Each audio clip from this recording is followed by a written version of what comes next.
guys had a good weekend. And as we went through a little bit earlier, we thought it was going to be a one game slate, but then we were waiting for news and we never got confirmation that Kyrie was playing. You know, when we were talking about all this stuff, we were like, I couldn't imagine him sitting again. I mean, he was had personal thing, It and then wasn't even questionable. what's that? Yeah, and then he had to went to through warm ups, and then they got back, and he's out. So yeah, not to mention that Giannis remains questionable, at least on my board. Um, so it's become kind of a chalk. I mean, it was chalky already, but it's become the ownership is now yes, still with the Pacers and Detroit, but now you have this Jaden Hardy, who's probably going to be 100% owned. So how do you get different? How do you deal with this? Well, I think that first of all, I think that Dallas is better than the other stuff by a significant amount. And really, by saying that, I mean Josh Green and Jaden Hardy are better plays than everybody from Detroit, in my opinion. Okay. If Christian Wood is out. If Christian Wood is in, Christian Wood is an automatic for me. I don't even want to think about it. I think we're playing Christian Wood, whether he starts or not. This is a fast-paced game, and I don't see why. I mean, Dallas at home is going to try to win the game, obviously. There are three guys on their team who can initiate offense. Actually, four, because Hardaway. But I would be with Christian Wood. So I have it Hardy, Green, Wood, and I don't care whether Hardy starts either. I'm a little concerned if he doesn't start because it might be there's a chance that it could mean something about his minutes, but he's so active offensively. I just think there's no way. I think he's going to go nuts. So I think Hardy's the must. Josh Green is close, and then Christian Wood is the next one for me. Then you go to Detroit. The only play that I think that I really feel very, very strongly about is Killian Hayes. I do like Wiseman. I do like Omori a little bit. Hampton, if you're playing maybe a blood angle or something, and Hampton has the ability to get there, so I certainly don't mind mixing him in. It's just not a priority. The priorities are Hayes really actually at this point. Magruder is not like he's a play you save for the stacks, in my opinion. You hope the game stays close and he plays 38 minutes and he just can't help but get there. Then you go to Indy, and I think the projection on Chris Duarte without being confirmed that he's starting is completely it seems a little extreme. So I do like Duarte, but I have him behind Jackson and Nembhard. So what does that mean? So Jackson, Nembhard, for me, Jackson, Nembhard, Killian Hayes, and Hardy, Green, and Wood are all basically like, I'm going to play all those guys. It's just maybe I'll have some lineups where I won't have all of those guys in one of them, but mostly those guys are going to be in most of my lineups. Sure, instead of some Jackson, I'll play a little bit of Jalen Smith instead here and there. I just think that there's a little bit of an over projection with how many guys are available. And the weirdest thing is, like, the sites seem to be hedging a little bit on that Buddy Hield. Buddy Hield's projection should be in the 40s if this game, like as a median, if he's playing. But he's still questionable, so we won't really be able to do much until we have Indiana's starting lineup. With it, that being said, because if Buddy Hield's out, then we do want to play the Duarte for sure, I think. If Buddy Hield's in, I think you mix him in as a medium spend up and you make a little stack out of that game. But you also want to get some exposure to this Dallas-Memphis game. So it's really Dallas, Memphis, Detroit, Indiana. And then what are you going to do with the other pieces? Everything I posted earlier today is basically irrelevant because that Kyrie news is that significant. And also Kyrie was in basically all my lineups before that. Maybe what you do is you play Giannis and Fox or Giannis and Sabonis with these guys. The problem is if Giannis is out, you have no pivot, which I think because the price, people are going to try and get Giannis in, so you're not maybe getting creative enough with that, which leads me back over to, okay, what can we do with Phoenix and Golden State? Maybe just a simple Paul or Booker or Ayton with Steph on the other side, seems like a pretty valuable route to go to me. That's not going to be crazy owned. Especially, I don't think anybody on Phoenix is getting much ownership tonight, which might be a mistake.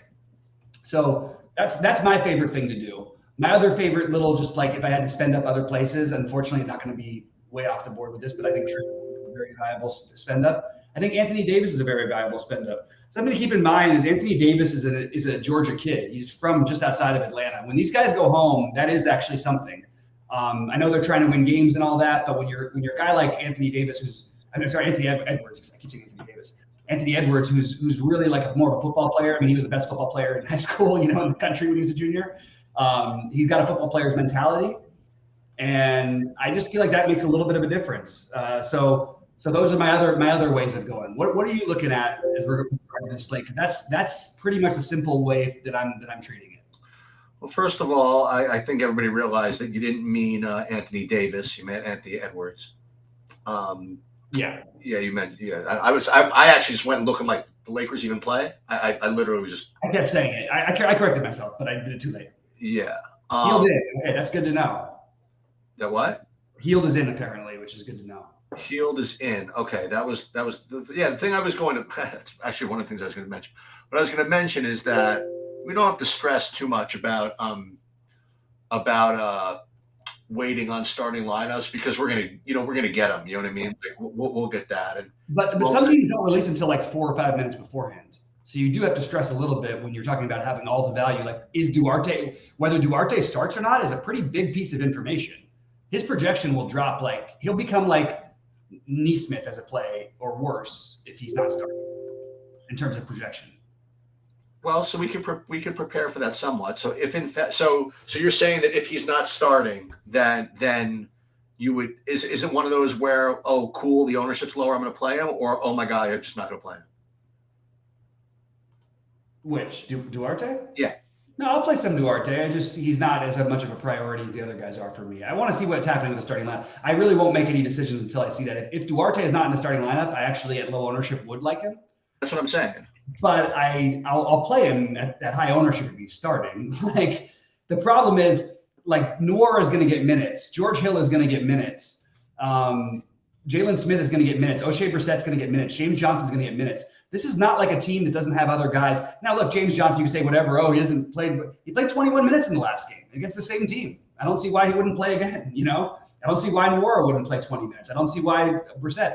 So if all these starting guys are really just playing like an even-ish 30 minutes outside of maybe Heald with some upside and Nembhard with some upside on that minutes, it's a little bit less like of a must situation as maybe it's being treated like. I don't agree with Duarte being this high projected. That's my main thing. It doesn't mean I won't play him. It just means that he's being over projected in my mind. I got Roto Grinders giving Christian Wood a crisp 22 fantasy points in 16 minutes. I mean, what is that? Have they updated? Do they have Jaden Hardy as a good play? Yeah. Oh, wait, do they? That's a good question. No, they didn't even update. Oh yeah, they have Jaden Hardy with a million fantasy points. Just no Christian Boyd is just apparently out of the rotation somehow. I mean, they've kind of treated him like he's out of the rotation, but you'd think with those other two guys out that this would be the time to play Christian Wood, wouldn't you? They got Dwight Powell with 20. Oh, they got Maxi Kleber getting 26 minutes. Who's going to try and – okay, we'll see. I'm just telling you what's throwing everything off. Like everybody else. No, I got you. I love – all of this is making me love Wood as a tournament play. Like, maybe we can just be more simple and just play the great tournament play from the game we like. Who's the probably the best offensive player on the team, who's no one's going to own. I'll take it. I'll take that ownership. Joseph or Hardy's the answer over everybody. I don't care the results because Hardy's the guy who if you don't play, Corey Joseph is not really like. Yeah, there's a little cool. He played for Indiana for a long time narrative. He's playing some minutes. He's 5,100. I don't see how we're like if you're playing Corey Joseph over Jaden Hardy, you're probably a losing player. You probably shouldn't. And I don't even know where their prices are similar. Well, let me ask you a question. They played yesterday, Dallas, right? By the way, that was not the same situation in the last game with Wood. Didn't Kyrie play the last game? No. Oh, he didn't play either the last game. I missed that one. Then I guess that's possible. That's why Jaden Hardy played 37 minutes and scored 100 fantasy points. Right. which he does every time, which I missed, and it was against Memphis. Okay, maybe that's fair then. Maybe I'm under. I still like him as a tournament play. I actually don't care that much. I'm still going to do it. Some. It's not going to be as much, but I somehow missed that. That game must have been on Saturday, right? Yeah, that game was on Saturday. That's why. That's when they played, was Saturday? Yeah. Tim Hardaway is obviously fine, but as I always mention with Tim Hardaway, the ownership is probably going to be higher than you want. Tim Hardaway put up 38 in a game, and we could say I don't know what you mean he sucked in the first half. Tim Hardaway, he shot 8 for 15, 4 for 8 from 3, and had 38 fantasy points. I don't know what part of that is sucking. Like, he made all of his if Tim Hardaway shoots over 50%, that's a pretty much like not a miracle, but it's like it's as much as you could ever ask for from Tim Hardaway Jr. He's not efficient yet. He's been incredibly efficient lately. Anyway. So go back to the fact that Hield is in. You had mentioned that if Hield is in, that he might be a good play. I think Hield is a good play. If you're stacking that game, I think Hield makes that game like a good stack, I definitely think he has a ceiling. And, I think playing him along with Nembhard and Jackson, or, run it back with Killian Hayes and Wiseman or Marie, you've got a nice natural game stack. And then you at least play Jaden Hardy, possibly one other Dallas guy, and then you can play Giannis if you want to, but it's kind of an easy build. Yeah, I just pushed another update. It wasn't worth anything really. And I want to just correct David Pingalore. That's completely wrong. I just want to throw that out there. When they say a player is available, it absolutely has nothing to do. When they say a player is available, if the player is still starting, it has nothing to do with they're going to be limited. That's their general NBA announcement, is that the player is available or not. So it doesn't mean anything when they say the player is available. It just means the guy's playing. So don't read too much into that one. It's too cute. Went to check her. Hield might be limited tonight, but the only reason he'd be limited is if somehow this game gets ugly, I think, or they get really hot without him on the court. I'm trying to read Kobe's question because he's got some good ones. I want to go. Kessler got 26 minutes last game for the Kings. What's the question, Kobe? I don't really understand the question, so rephrase it, man, because I'm trying to figure out which side you're coming from. But I do think you got really good thoughts, and I'm kind of curious to try and figure that out. I don't really understand the Kessler thing, though.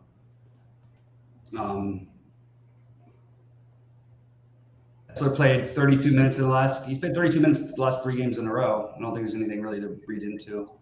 Maybe I'm missing something. All right. Yeah, no, that's interesting. I look at the RG projections, and not only do they have him Wood with like 22 fantasy points in 16 minutes, but like 0.3% ownership. You know what I mean? They literally have him like out of the rotation. But they're like the only one. Everybody else has him like 30 fantasy points. Yeah, I would tend to err on him being higher. I mean, by the way, Dallas did lose that game for what it's worth. You'd think that hey, if you want to make an adjustment, maybe play Christian Wood a little bit more. No, you know what I think they're doing, honestly? I really think that they're middling whether he plays, I think. That's probably they're just presuming his last game is what he's going to do, like exactly. You know what I mean? Like which I guess is possible. I mean, not only that, but I mean, like, he really doesn't play. I mean, like, well, don't look at the other number. All those other numbers have to do with Kyrie and what's his name there. Yeah, we were playing even before we played him. We played him at 8K. Well, with Luka before, as chalk a couple times. Yeah, we did, didn't we? I know that Maxi Cleaver's back in our life, but I don't know if it's defense is going to be their problem tonight. I think it's going to be offense. But I'm a little surprised that they didn't play him more in the last game. And I know that they don't like him. I know that nobody likes him. Well, especially because you have a defensive-minded coach in what's his name, Jason Kidd. So, yeah. Well, just for fun, what I'm going to do. Well, we don't need to speculate on whether or not Buddy Hield starts. By the way, sorry, just to talk to chat. We don't need to speculate. We'll know that part beforehand. Yeah. Yeah. And Buddy Hield, if he plays, if he doesn't start, then he's not. Then I would treat him almost like he's not going to play. He hasn't. I don't think he's not. Has he not started a game this season? So I would just assume he's not playing if he doesn't start. There is some risk with him. Like, they have other guys who can get hot enough to keep him off the court. But I just think it's a good tournament. I mean, I think it's a really good play because everybody's playing the cheap side of that game, and Hield's ownership 5%. Like, I'll take that all day long. Like, I don't care if you tell me that if they say he's going to play 28 minutes exactly, I'll still take a shot at that low ownership, for sure. Hey, good to see you, Forrest. And yeah, sorry, Sheets. I'm on like a little bit of a tear because I'm a little rattled and behind. Trying to catch up with the make sure that these numbers make sense. Because I have a question. Yeah. So a couple of things I forgot to remind everybody of. But first, let me ask you a question.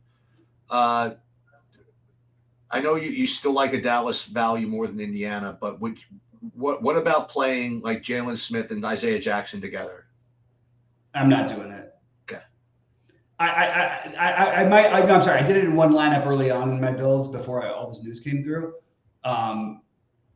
If you're doing it, the weird part is if you're doing it, you kind of want to play Wiseman or Duran because that means you're kind of counting on them playing together.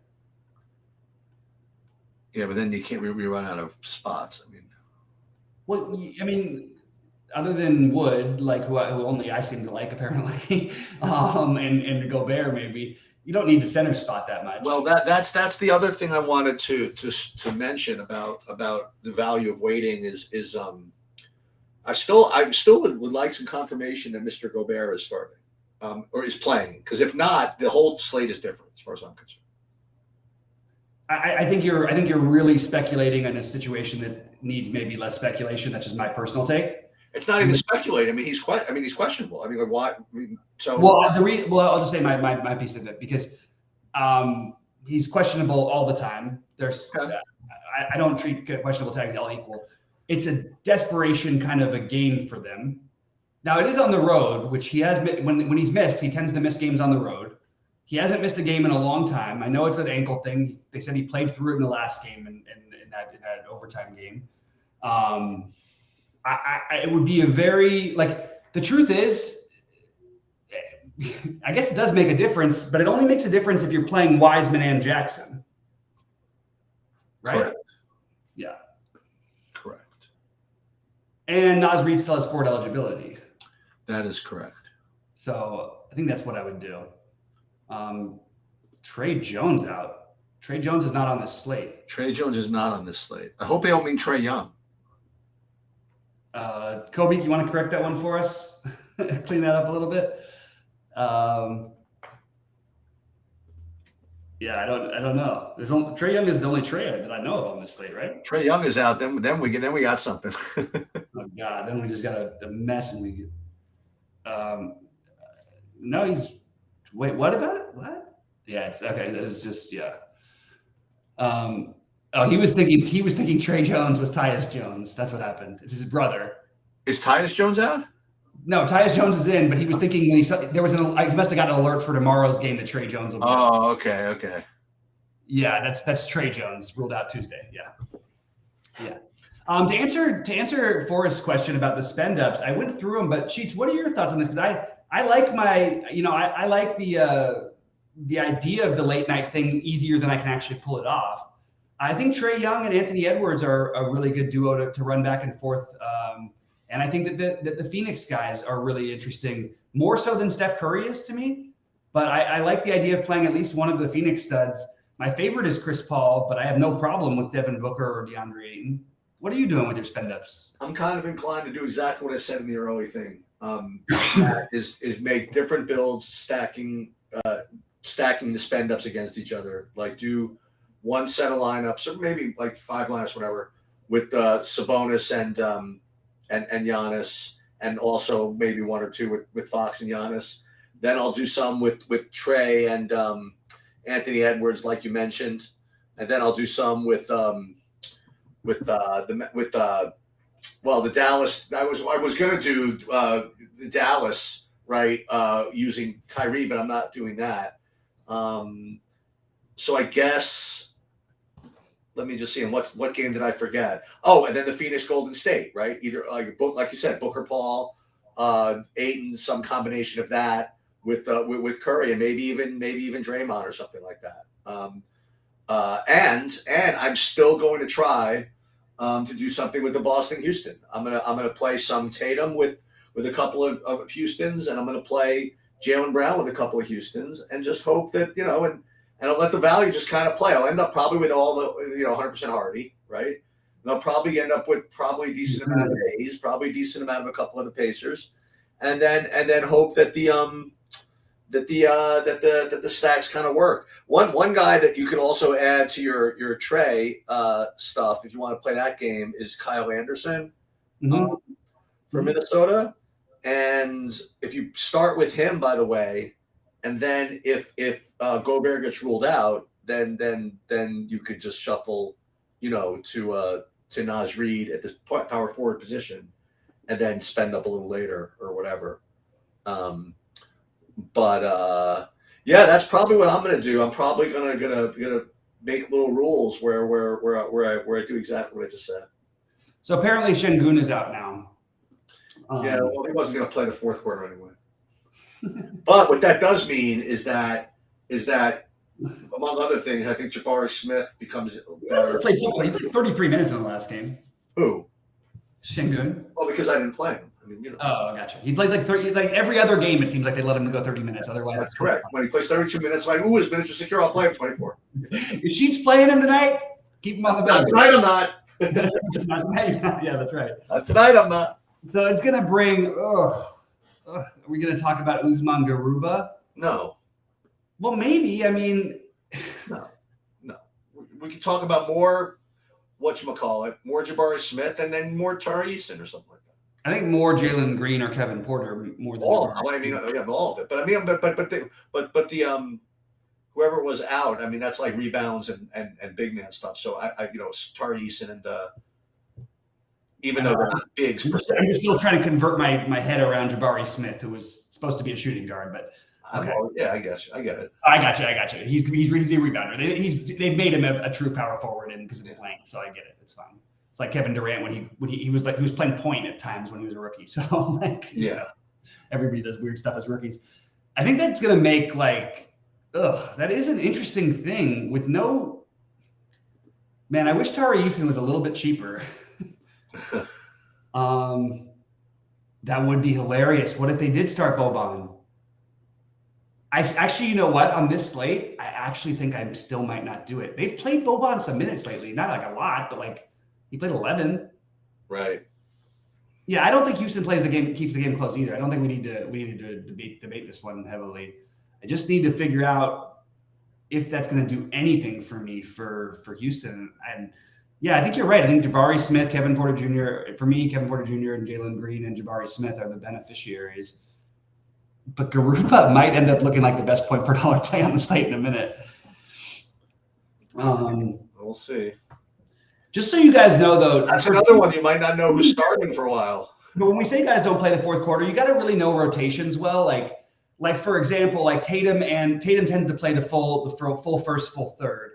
Jaylen Brown tends to come out, then come back in and play the start of the other part. Because if it's within 25 points, they're going to be playing. That's just the way this game works. We don't just sit all over our guys unless they're up by. It's got to be 30 plus for them just to decide. Now it could be the bench unit carrying them into the fourth quarter. They leave the bench unit out there. That happens. Right. But it's not going to decide to keep the starters off the court unless it's 30 plus points.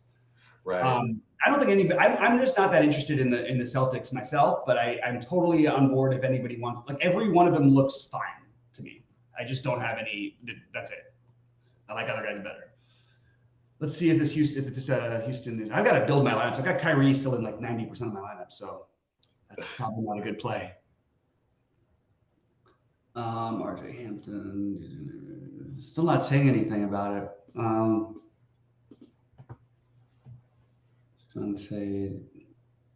don't know how much it's going to make. Oh, Ken Jones, great question. Great point. I will make sure to get my buddy Matt Bellman, who's become literally the most dominant NBA DFS player in the world. He's won literally $2 million over the last last couple months. Like profited, no joke. He won the 100K thing and the 3180 each 3 times in the same week. Like, it's pretty nuts. He also tied with me when I won my tournament. But I will definitely have Matt Bellman on for baseball. We'll get him on there. That guy's he's super sharp. He mostly does sports betting until recently. Just got crazy with DFS. He always played DFS, but like he's a really, really good dude too. He's like literally like, but I mean, you're talking about a guy who's putting out, $50,000, $30,000 a night sometimes. So it's not like he's not like risking it, but man, he can really, when he gets on a streak, he just goes. It's nuts. And he's just been on one of those rushes. No problem. Thanks, Ken, for the recommendation. I talked to Matt. I wrote him I DM'd him yesterday. Did I DM him yesterday or maybe it was before? I don't know. But recently, so I'll make sure to mention it to him. All right. I'm going to be out of here in 5 minutes. So if there's any other questions I can help with, because I've got to build my actual lineups. I think I made it pretty clear what I'm doing. It's going to be the obvious with a little bit of, some unobvious guys within those games. My guys are Buddy Hield and Christian Wood right now to get different with within those games. And then in the other games, I wish I could find a way to play a third guy in the late. I think what you do is maybe I'll do that on FanDuel. Because you can play a Kogi at 4,700 over there, and you can play him on DraftKings too. I think he's a better play on FanDuel. If you play a Kogi with Sabonis or Fox, I prefer Fox a little bit, and Giannis, then you'll have shiftability to maybe you might if Giannis is out, maybe you turn that into a stack with Phoenix and Golden State. So that's where I'm going to do it is on FanDuel. I'm not playing FanDuel tonight. What's that? I'm not playing FanDuel tonight. I just want to throw. I have a ridiculous question. What's that? So you think Garuba could be like? There's no world that Boban plays, right? No, we talked about that already. I mentioned that Boban very well may start. Oh, okay. I'm sorry about that. No problem. I don't, but I still. And is Kaminsky? Is he still on the team? No. Okay. I mean, he's on the team, but he's not available. Okay. From what I see, at least he's not available. Let me just double check that. Well, so this is an interesting issue. You know what I mean? Like that's another thing with the center spot. That is continuing to make these Indiana and Detroit bigs less not much less important, but less mandatory. It looks like Kaminsky isn't unavailable. Mm-hmm. I don't see them playing. Maybe they would play Kaminsky. I mean, literally, they may not play him a minute, and then he may start. Like, I really don't know how to get a feel for Houston on this one. I don't think Houston has a feel for Houston yet, and we're this far into the season. They're just waiting for you get all these young guards, and what are we going to do? We're going to go get James Harden back, who left our team and abandoned us. I don't understand these guys. I'm curious where the projections end up on that, but I'll take a look at and leave it on if you want me to, but I gotta go and get rid of Kyrie. No, that's fine. You could shut it down because I gotta deal with this. Good luck. I do want to answer real quickly MJ's question before I get out of here. It's favorite stud is a one-off is a really tough question because, like I said, I'm trying to get a little bit of the game action, sort of like Sheets mentioned earlier too. Like I want the Giannis, but I don't want to just play. I mean, Giannis is the answer, but I don't want to just play Giannis. I want to play Giannis and Fox, or I want to play, Steph and Chris Paul, or Steph and Devin Booker. So it really is depending on. But those are my main ones that I'm using. Those guys I just named are the main studs that I'm using. I also really like the middling Memphis guys who are getting sort of overlooked now. If that Dallas-Memphis game stays close, that game becomes kind of stackable. Maybe that's what you do is on the other side of that Dallas thing, you play the 3 Dallas guys or 2 or 3 of them, and then you run it back with I mean, these guys are all in a great spot too. Don't forget, like they're missing Ja Morant still just because you haven't seen massive performances. Although you've seen some from Tyus Jones. I'm going to have some Tyus Jones. I'm going to have some Desmond Bane, and I'm going to have some Jaren Jackson Jr. and some Dillon Brooks. Less Dillon Brooks, though, than I thought I was going to. No, I think Omarui. It's just the question is Detroit has not shown consistent willingness unless they're playing against a big team to continue to put the 2 bigs out there. And Omarui has way more minute security. He's also extremely active, by the way. It's not like he's a dud. And And Jalen Duran is just, I mean, is he going to play like 20 minutes? And the truth is, Duran is every bit as good of a play as Wiseman. We keep saying Wiseman, but like they have tons of belief in Duran. And the weird part is Duran's probably a better basketball player right now. They're like the same age too. Okay, they just gave Garubo a 15-point projection on SaberSim. I think that I saw that one already, but I could have been wrong. That's all they're giving him, huh? Well, I mean, how much can you really give him? If I had to like blindly guess, I would have guessed like 22 if he's starting. But also the SaberSim tends to guess wrong when it comes to starting lineups. They may not have him they may not think he's starting. Well, let me give you one more projection and see. Garuba with a U, right? Garuba. Yeah. Right, Osmo, they have him at 14. Okay. So this looks about right. So maybe that makes things a little bit easier. Yeah. And yeah, they do have other guys. Like it could be Boban starting. It could be Kaminsky starting. They don't need to play a big man against Boston, so it could be anybody. Like right. Doesn't have like a true Horford, I guess if you want to call him a center, but he's not. He hasn't played center in like 10 years. Anyway, good luck to everybody. I'll be in the premium Discord all night. Just so everybody knows, we are focusing more of the after lock and the advice and stuff. I'm gonna give it to the people who are paying members. That's got to be the priority. So that's where I do my focus now, is the premium NBA chat, much less than the regular NBA chat. For those of you that are here, I just wanted to, if you didn't catch this earlier, SaberSim made some changes and some upgrades and updates to a couple of things, and I don't really have time to go over them right now, but they're one of the things I'll give you right away is that there's a new column that they put in called adjusted ownership, where what they do is they take into account how much that ownership means or something like that. And it's a pretty cool little thing. And I just actually confirmed with them that when we make our changes, then that adjusted ownership thing will change as well. And then when you do your builds, it's going to take into account adjusted ownership also. What that does is it removes the need to have, if like you wanted to do a manual like ownership fade, then now you don't need to do that because that's already been kind of done for you. So I'll get into more of that. What we're going to do is probably a video in the next couple of days with Andrew from SaberSim to go over some of the more recent changes. But that's at least something to tease you with, like right now, at least. Awesome. All right, guys. Well, good luck to everybody. I'm going to go build my lineups. Sheet, you good? Yeah. Good luck, man.